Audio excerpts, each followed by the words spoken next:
saya katakan saya bawa gunting. Apa fungsi gunting itu? Saya ingin semuanya membawa gunting untuk memutus urat takut umat. Tapi tidak boleh lagi tersisa urat takut umat kepada rezim zalim. Tapi yang pertama, putus urat takut kita semua, para pengemban dakwah, dan kita putus juga urat takut umat agar semua kezaliman ini dilawan bukan hanya oleh pengemban dakwah tapi oleh seluruh pejuang Islam dan juga seluruh umat. Tapi yang kedua, saya ingin sampaikan kepada pejuang-pejuang Islam yang tangguh, para pengemban dakwah Islam, jangan ngarang takdir sendiri. Apa? Jangan ngarang takdir sendiri. Maksudnya apa? Bahwa sesungguhnya kebahagiaan, rezeki, jodoh, maut itu telah ditetapkan oleh Allah Subhanahu wa taala di Lauhul Mahfuz.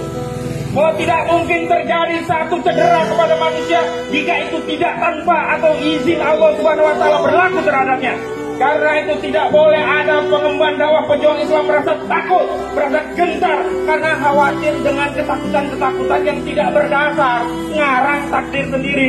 Kalau saya berjuang, nanti saya nggak bisa makan. Kalau saya berjuang, nanti saya banyak dicela orang. Kalau saya berjuang, nanti maisha saya bagaimana? Kalau saya berjuang, nanti pekerjaan saya dipecat. Kalau saya berjuang, nanti dipanggil polisi. Kalau berjuang, nanti saya ditangkap polisi. Kalau saya berjuang, nanti dipenjara polisi. Ini namanya ngarang takdir sendiri. Tapi sesungguhnya seorang pejuang pengemban dakwah Islam itu adalah orang yang mulia, yang hatinya kokoh, sikapnya seperti baja. Dia tidak akan pernah berubah haluannya untuk menuju dakwah Islam pada perjuangan yang intinya ingin membebaskan manusia dari penghambaan selain kepada Allah menuju menghamba kepada Allah semua Subhanahu wa taala semata. Jadi jangan ngarang takdir sendiri. Justru kita harus husnuzon bahwa takdir pejuang Islam, takdir pengemban dakwah Islam adalah akan mendapat kemuliaan dan kemenangan karena Allah akan selalu menolongnya. Takbir. Yang ketiga, pesan saya kepada para pejuang pengemban dakwah Islam yaitu robeklah tirai antara akhirat dengan dunia. Yang menyebabkan kita ada rasa ketakutan itu karena kita tidak bisa mengindra apa yang terjadi di akhirat. Kita belum terlalu yakin adanya surga dan neraka. Kita masih menganggap kesulitan yang dilimpahkan oleh manusia itu lebih sulit, lebih berat ketimbang neraka jahanam. Kita masih menganggap bahwa janji manusia berupa sekarat tulang dunia yang tidak mengenyangkan itu jauh lebih penting daripada surga. Karena itu kita harus robek tirai antara dunia dengan akhirat sehingga mata kita bisa memandang dengan seksama ada surga, tempat di mana kita akan kembali. Takbir. Coba perhatikan bagaimana kisah Sumayyah, keluarga Yasir, ketika disiksa oleh kafir Quraisy. Tidak terbesit ketakutan, kesakitan, padahal Sumayyah ditombak. Apa yang menyebabkan itu? Maka ketika Rasulullah SAW berdoa untuk kepada keluarga Yasir, sabarlah keluarga Yasir, sungguhnya tempat kalian adalah di surga. Maka Sumayyah menjawab, ya Rasulullah, sungguh aku telah melihat surga itu. Apa yang menyebabkan Sumayyah bisa melihat surga itu meskipun fisiknya, jasadnya masih ada di dunia?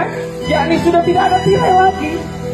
Tidak ada tirai antara Sumayyah dengan akhirat, sehingga matanya mampu memandang akhirat, sehingga kesulitan, kesempitan, kesakitan di hidupnya itu tidak dirasakan lagi. Tidak ada apa-apanya dengan neraka, dan tidak ada apa-apanya jika dibandingkan dengan janji surga. Karena itu pesan saya adalah robeklah tirai akhirat dengan dunia. Terus muncul pertanyaan kan, gimana nih caranya? Gimana? Kan ada hijab antara dunia dengan akhirat. Saya ingin katakan, jika kita ingin yakin bisa merobek tirai antara dunia dengan akhirat, maka kita semuanya harus punya keyakinan bahwa besok kita pasti mati. Takbir. Kita yakin besok mati, maka tidak ada lagi yang bisa menakut-nakuti kita. Takbir. Ketika kita yakin bahwa besok saya akan mati, tidak ada yang bisa memenjara kita. Takbir.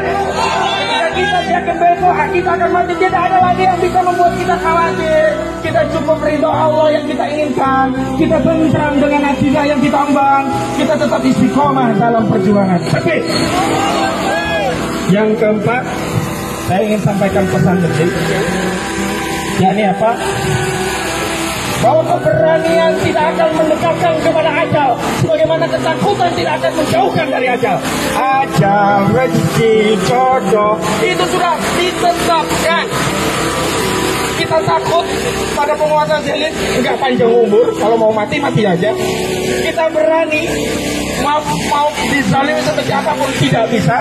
Kalau Allah tidak izinkan penguasa zalim menyentuh tubuh kita, tidak akan bisa orang itu menzalimi kita. Tapi saya punya pengalaman menarik yang perlu saya share.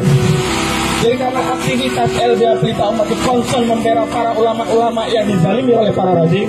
Ada Gus Nur, ada Ustadz Abdul Somad, ada Kiai Heru Elyasa, ada juga aktivis-aktivis muslimahnya, Rini Sulistiawati, kemudian ada juga aktivis Suherman dan sebagainya. Termasuk aktivis-aktivis LBH Pelita Umat yang selalu melakukan kontrol pada kekuasaan, mengkritik kezaliman rezim, akhirnya dicari-cari kesalahan.